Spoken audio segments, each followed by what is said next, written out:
Hello friends. तो मैंने आपको पिछले वीडियो में बताया था कि हम मार्जिनल प्रोडक्ट के बारे में आगे पढ़ेंगे। तो आज हम मार्जिनल प्रोडक्ट के बारे में पढ़ने वाले हैं। तो पहले हम देखते हैं इसकी डेफिनेशन क्या है। Okay, marginal product of an input defined as the change in output per unit. अब इसका मतलब समझते हैं। इनपुट कहने का मतलब है, यहाँ पे इनपुट किसे लिया गया है? लेबर और कैपिटल को। ये दो इनपुट है जिससे आउटपुट इंक्रीज या डिक्रीज होता है। तो इंक्रीज और डिक्रीज किस पे डिपेंड करता है? इनपुट्स पे। अगर आप लेबर कैपिटल दोनों इंक्रीज करोगे तो आउटपुट भी इंक्रीज होगा, या फिर आप लेबर को इंक्रीज मत करो, कैपिटल को कर दो तो भी आउटपुट आपका इंक्रीज होगा, या फिर आप कैपिटल को इंक्रीज मत करो, लेबर को इंक्रीज कर दो तो भी आउटपुट इंक्रीज होगा। तो ये तीन कंडीशंस बन रही हैं जिसमें आउटपुट इंक्रीज होगा। ठीक है। अब हमारे यहाँ ये जो मार्जिनल प्रोडक्ट है ये क्या कहती है इसकी डेफिनेशन, कि जो चेंजेस आता है, जो चेंजेस इनपुट पे आता है और आउटपुट पे आता है, तो जो चेंजेस मान लो 2 से डायरेक्टली 5 हो गया तो कितने का चेंज हुआ? तो आप देखोगे 2 के बाद 5 तो कितने डिजिट्स बन रहे हैं? तो इतना चेंज हमको लेना है। या मैं डायरेक्टली 2 के बाद 3 पे आ गया तो 1 डिजिट का चेंज हो गया, राइट।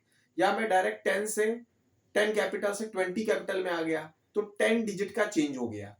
तो ये जो चेंज है, जो चेंज इन आउटपुट हो रहा है, जो आउटपुट पे चेंज आता है और इनपुट पे चेंज आता है, वही मार्जिनल प्रोडक्ट कहलाता है। यही डेफिनेशन बताएगी। अब डेफिनेशन में एक और बात लिखी हुई है, एनसीईआरटी की डेफिनेशन है, तो हम इसे बारीकी से पढ़ेंगे। इसमें यह लिखा हुआ है कि जो इनपुट है, इनपुट इनपुट आपका कोई एक इनपुट आपको इंक्रीजिंग लेवल पे चेंज करना है। जैसे लेबर और कैपिटल हमने लिया है तो कोई एक चीज आपको इंक्रीज करनी है, या तो आप लेबर को इंक्रीज कर दो या कैपिटल को इंक्रीज कर दो। ठीक है, कोई एक चीज इंक्रीज कर रही है, बाकी सब कांस्टेंट रहेगा। देखिए आगे लिखा है, marginal product of an input defined as the change in output per unit of change in the input when all other input are held constant। मतलब कोई एक इनपुट चेंज करना है, बाकी इनपुट कांस्टेंट रहेंगे, एक जैसे रहेंगे, बाकी में चेंजेस नहीं कर रहे हैं, तो भी आपका आउटपुट क्या होगा? इंक्रीज होगा, बढ़ेगा। जो मैंने आपको 3 कंडीशंस बताई थी। When capital is held constant, the marginal product of labor is। इसके बाद इसमें फॉर्मूला बताया गया है कि मार्जिनल प्रोडक्ट को निकालने का तरीका क्या है, बाय फॉर्मूला। तो आप देख रहे होंगे क्या लिखा है, change in output upon change in input, right. तो change in output upon change in input, ये फॉर्मूला है मार्जिनल प्रोडक्ट का। आप चाहे तो इसमें ऐसा भी लिख सकते हैं, ट्रायंगल बना करके। ट्रायंगल का मतलब होता है चेंज, तो ट्रायंगल का मतलब हो गया चेंज, टीपी अपॉन, टीपी मतलब total, total product, TP upon L, L मतलब होता है लेबर और ट्रायंगल मतलब चेंज। ठीक है। तो अब हम इस फॉर्मूले के हिसाब से देखते हैं कि कैसे ये टेबल में चेंज होगा और कैसे इसको हम ग्राफ में बनाएंगे। ठीक है। तो अब आप एक, हमने टेबल लिया हुआ है, एनसीईआरटी बुक का ही टेबल है। तो आप देखोगे लेबर 0 1 2 3 4 5, ये लेबर जो है ये क्या है? ये इनपुट है, इनपुट क्वांटिटी है। तो ये इनपुट जो है ये धीरे धीरे धीरे इंक्रीज हो रहा है। कितना इंक्रीज हो रहा है? 1 डिजिट का इंक्रीज हो रहा है। ठीक है। तो फर्क, अंतर कितना आएगा, कितना चेंज आएगा? इनपुट में आ रहा है 1 डिजिट का चेंज सभी में, 0 1 2 3 4 5। इससे ज्यादा का भी चेंजेस आ सकता है, लेकिन एग्जांपल में बुक में जो लिया है हम उसकी बात कर रहे हैं। फिर आता है टीपी, टोटल प्रोडक्ट। तो ये हमने लिख लिया है 0 10 24 40 50 56। टोटल प्रोडक्ट मैंने आपको बताया है पिछले वीडियो में, आप देख सकते हैं कि टोटल कितना आपका प्रोडक्शन हुआ है। ठीक है।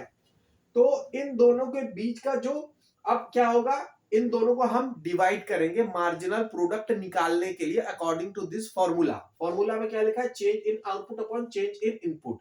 तो फर्स्ट वाले में देखते हैं 0 अपॉन 0, तो कोई भी आंसर नहीं आएगा, डैश आएगा।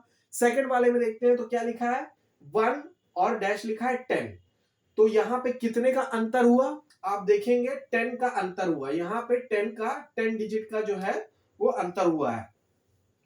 तो आप यहां पे देखेंगे 10 डिजिट का अंतर हुआ है। ठीक है। और अपॉन में कितने डिजिट का चेंज हुआ है? 1। ठीक है। तो क्या लिखा है? Change in output upon change in input. तो ये हो गया आउटपुट 10 अपॉन 1। ठीक है। तो आप इसे कट करेंगे तो कितना आएगा, 1 10 10, तो इसलिए मार्जिनल प्रोडक्ट आया 10। सेकंड में देखते हैं 10 के बाद कितना हो गया टोटल प्रोडक्ट 24, तो कितने डिजिट का चेंज आया 14, राइट। तो अपन ऊपर लिख देंगे 14, ठीक है। फिर नीचे कितना लिखा हुआ है आप देखेंगे 1 के बाद 2 यानी कि 1 डिजिट का चेंज है, तो यहाँ पे 14 डिजिट का चेंज है, 14 अपॉन में 1, इसको जब हम सॉल्व करेंगे तो हमारा आंसर आएगा 14, तो ये हमारा मार्जिनल प्रोडक्ट आया 14। उसी तरीके से थर्ड वाले में क्या है 24 के बाद 40, तो कितने डिजिट का चेंज है टोटल 16 डिजिट का चेंज है, राइट। तो आप क्या लिखेंगे ऊपर, ऊपर आपने लिख दिया 16 अपॉन में क्या आएगा 1 डिजिट का चेंज है, तो 1 जब सॉल्व करेंगे तो आंसर आएगा 16। तो इसी फॉर्मूले के हिसाब से हमने यहाँ पे मार्जिनल प्रोडक्ट निकाला है। अब इस मार्जिनल प्रोडक्ट का हम ग्राफ बनाएंगे और यही ग्राफ हमें बताएगा law of diminishing marginal product, यही ग्राफ हमको बताएगा। बहुत इजी है, आप देखोगे हमें ग्राफ बनाना है मार्जिनल प्रोडक्ट का, सिर्फ एमपी का भी बताएंगे। तो नीचे जो है ये नीचे वाली लाइन रिप्रेजेंट कर रही लेबर को, 0 1 2 3 4 5, ये 0 1 2 3 4 5 लेबर है। फिर ये जो साइड वाली लाइन है ये क्या, ये हमने 10 20 30 40 50 ये मार्जिनल प्रोडक्ट को नापने के लिए लिया है, मेजरमेंट के लिए, ठीक है। उसके बाद आप क्या देखेंगे, पहले वाले टेबल पे आते हैं, तो लेबर कितना है 1 और मार्जिनल प्रोडक्ट है 10, तो ये लेबर 1 और ये मार्जिनल प्रोडक्ट 10। आप ये ऐसे लाइन बनाएंगे तो एक डॉट आपका यहां पे ये वाला आएगा, ठीक है। आपको ग्राफ बनाना मैंने सिखाया था पिछली बार, तो आप देखेंगे ऐसे हम यहाँ पे एक लाइन लाएंगे, फिर ये 1 के पास जाके स्टॉप हो जाएगी, फिर 1 में हम ड्रॉ करेंगे, तो यहाँ पे एक पहला पॉइंट आएगा। सेकंड पॉइंट कहां पे है 2 और 14, तो थोड़ा सा ऊपर 10 के ऊपर आएंगे तो 14 की लाइन सीधी ले जाएंगे, कहां पे स्टॉप होगी 2 में, फिर 2 में ले जाके आप इसे मिला देंगे तो एक पॉइंट आपको ये मिल जाएगा, ठीक है। फिर उसके बाद कितना है 16 और 3, तो यहां पे थोड़ा सा ऊपर आएंगे 20 के थोड़ा सा नीचे आएगा 16 वाले पॉइंट को यहां पे लाके रोक देंगे, कहां पे 3 पे, और 3 पे ला करके स्टॉप कर देंगे, तो एक पॉइंट आपका आएगा यहां पर, ठीक है। ये पॉइंट आपका एक यहां पे आएगा। फिर यहां से डिक्रीज होना चालू हो रहा है, जिसकी मैं बात कर रहा था diminishing, law of diminishing, diminishing मतलब कम होना, law of diminishing product, marginal product. तो क्या लिखा है 16 के बाद 10 के सामने क्या है 4, तो आप थोड़ा 10 की लाइन को स्ट्रेट लाएंगे और 4 में स्टॉप करके नीचे ड्रॉ करेंगे और यहां पे आपका एक पॉइंट आएगा, राइट। फिर उसके बाद 6 है तो 6 वाला पॉइंट बना लेंगे। अब आप देख रहे हैं कि जो कर्व है वो कुछ ऐसा बन रहा है, पहले तो ऊपर जा रहा है फिर नीचे आ रहा है, तो ऊपर कहां तक जा रहा है, ये वाले पॉइंट तक ऊपर जा रहा है। कौन से पॉइंट तक ऊपर आ रहा है, तो जहां पे लेबर 3 लिखा हुआ है इस पॉइंट तक ऊपर आ रहा है, यहां से ये नीचे आना स्टार्ट हो जाता है, ठीक है। तो पहले तो आप ये समझ गए आप कि मार्जिनल प्रोडक्ट का ग्राफ है। अब इसी में हम law of diminishing marginal product को पढ़ लेंगे।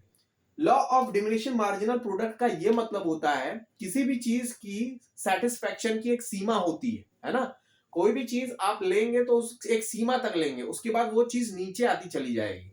जैसे हम देश की पॉपुलेशन को ले लेते हैं, पॉपुलेशन का एक ग्रोथ लेवल पीक पर आ रहा है, जब वो पीक आ जाएगा तो हमारी पॉपुलेशन घटनी चालू हो जाएगी, डिमिनिशिंग, घटना चालू हो जाएगा, ठीक है। जैसे कोई कंपनी होती है, कोई कंपनी का एक गोल्डन टाइम होता है, वो बढ़ती चली जाती है, ऊपर बढ़ती चली जाती है, ऊपर बढ़ती चली जाती है, फिर कहीं ना कहीं कुछ ना कुछ ऐसा कंपनी में होता है जहां से वो कोलैप्स होना चालू होती है, नीचे ढलना, नीचे जाना शुरू होता है। जैसे नोकिया पहले ऊपर चलता चला गया, बहुत तरक्की किया, फिर उसने अपने वर्जन्स को अपडेट नहीं किया, एंड्रॉइड पे काम नहीं किया, तो वो क्या हो गया, वो थोड़ा सा नीचे आना स्टार्ट हो गया।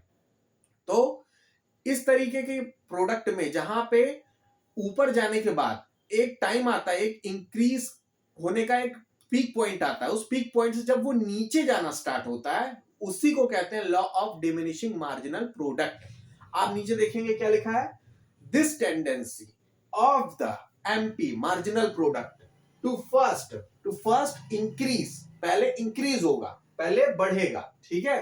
फिर क्या लिखा, एंड देन फॉल्स, उसके बाद नीचे गिरेगा, is called the law of, इसको एक और नाम भी है लॉ ऑफ वेरिएबल प्रोपोर्शन। इसको लॉ ऑफ वेरिएबल प्रोपोर्शन कहते हैं या इसको law of diminishing marginal product भी कहते हैं। तो इसके दो नाम है, लॉ ऑफ वेरिएबल प्रोपोर्शन भी कह सकते हैं और law of diminishing marginal product भी कह सकते हैं। तो आप समझ गए, एक पीक पॉइंट तक ये जा रहा है 3 में, उसके बाद ये नीचे आ रहा है 16 के बाद 10 कम होता जा रहा है। तो यहां पे क्या एप्लीकेबल होगा, जहां से नीचे आ रहा है graph, law of diminishing marginal product.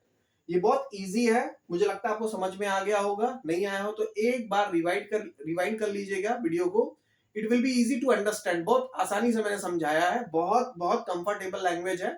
तो आप मेरे चैनल को सब्सक्राइब करिए, मुझे सपोर्ट करिए, तो मैं आपको और ऐसे वीडियो लाके देता रहूंगा। Thanks for watching this.